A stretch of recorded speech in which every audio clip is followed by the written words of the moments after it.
It was Halloween weekend. It was falling on a Saturday this year.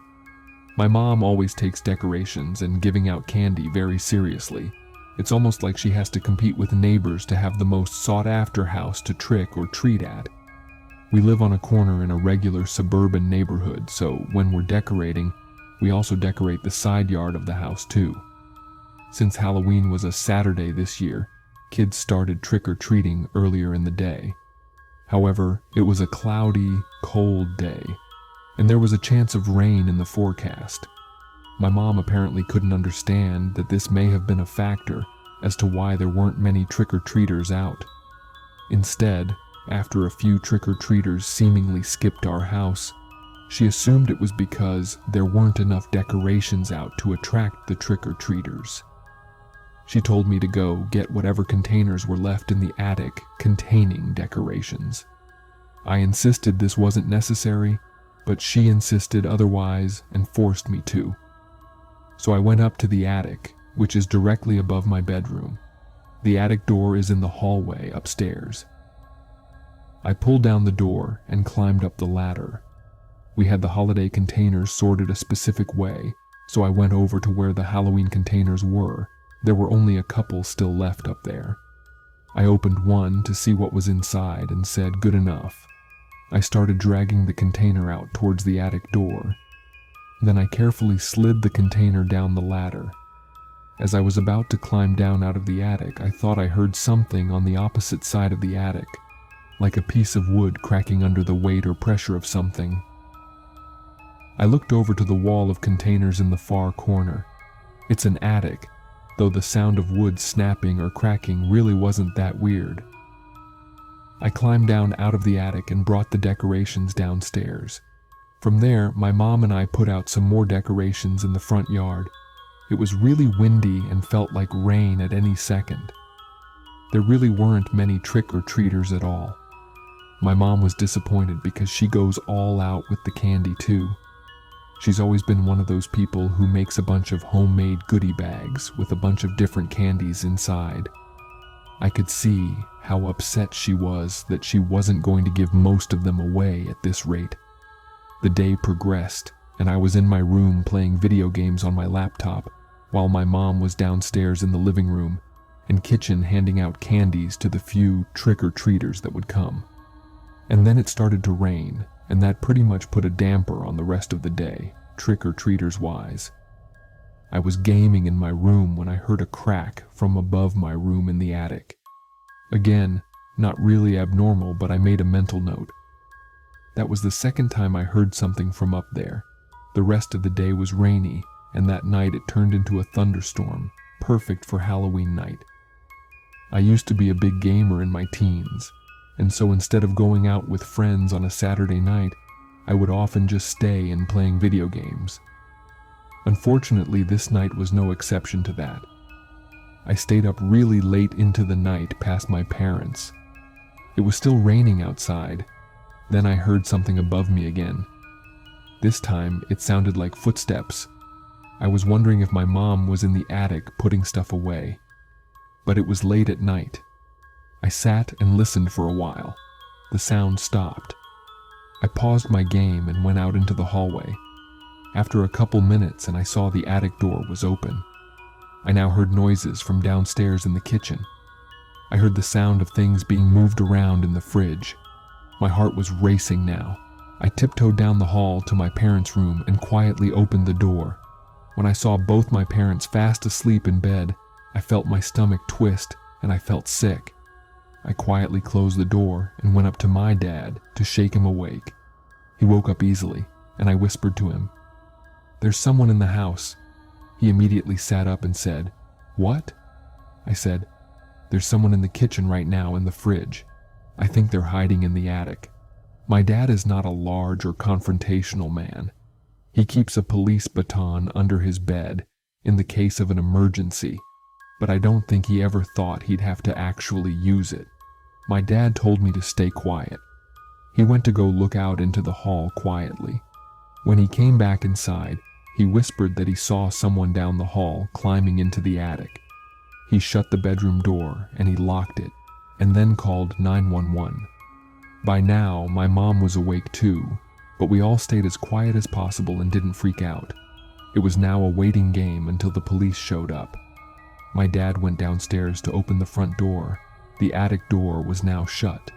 The police had to go inside, and they found some homeless-looking man hiding in the corner behind that wall of containers.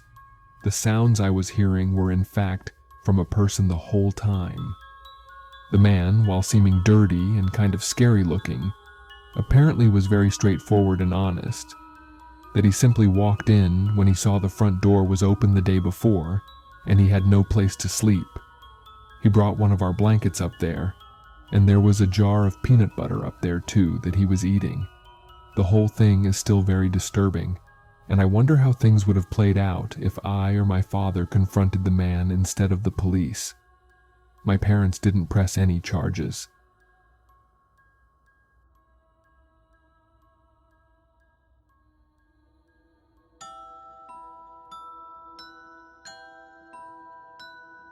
When I was 18, I threw a house party at my parents' house for Halloween.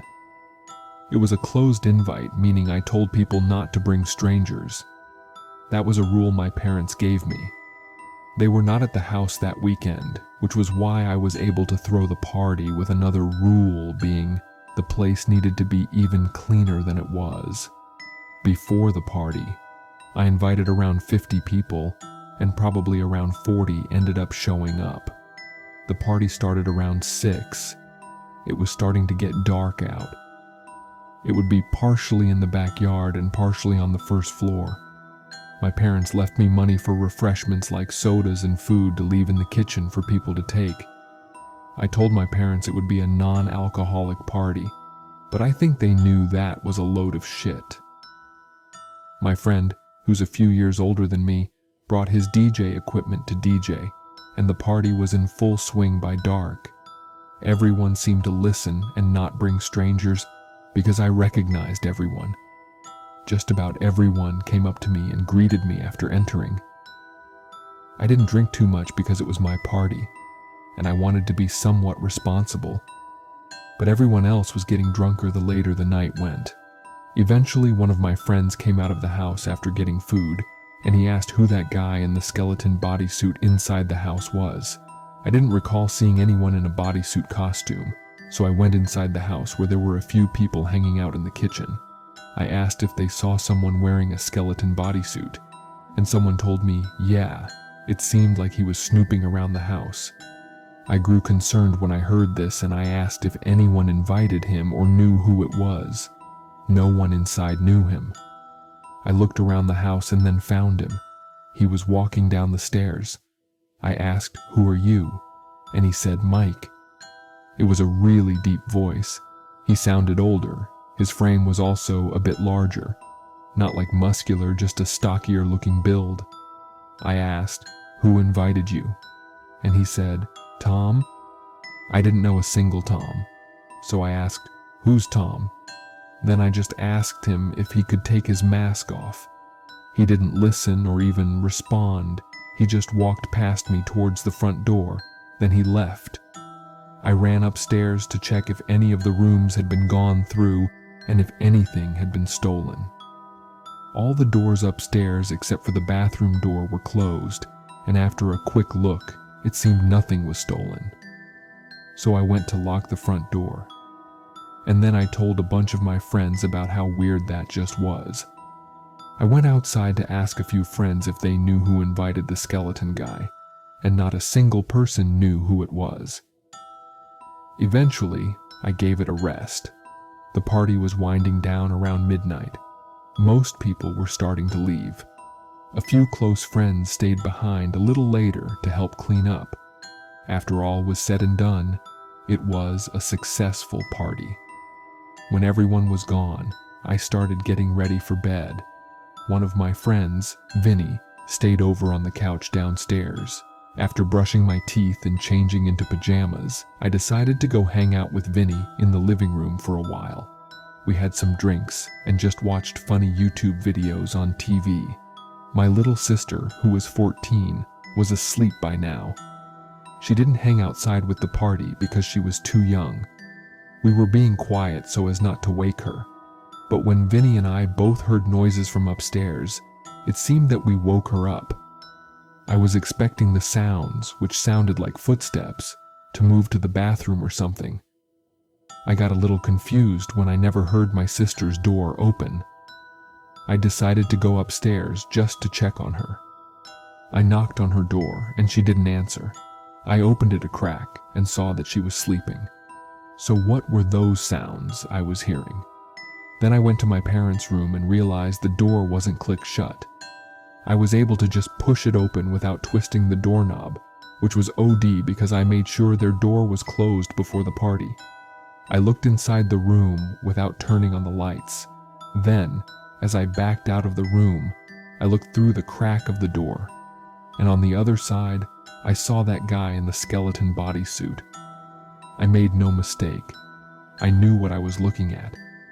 I'm impressed with myself for not running or screaming. I pretended I didn't see him and pulled the door closed. Then I went downstairs and told Vinny that the guy from before is in the house. I had him call 911 and tell them that there's an intruder in the house. While I tiptoed back upstairs to my sister's room, went inside and shook her to wake her up. I explained to her what was going on and made sure she would be quiet while following me downstairs. She did a good job not freaking out either. When we were downstairs, we met Vinny in the kitchen by the back door, where we went outside to the backyard. Then we cut through the side to the front, went to our neighbor's house, ringing the bell at least 3 times. Our neighbor let us wait with him for the police. But at some point before the police got there, that guy escaped through our parents' bedroom window. I know because the window was now open. Their closet door was also open where my dad keeps his safe. It's as if it were someone who knew about the safe being there that tried breaking into it or just taking the whole safe out from the floor. It was obvious how the man broke in. He simply just walked into the party. Again, it could have been any number of people, though we never found out who it was. But it was someone who knew I was having a party. Someone older and someone who knew about my parents' safe. My sister ended up telling our parents about it, and obviously, that was the last party I was ever allowed to throw at their house.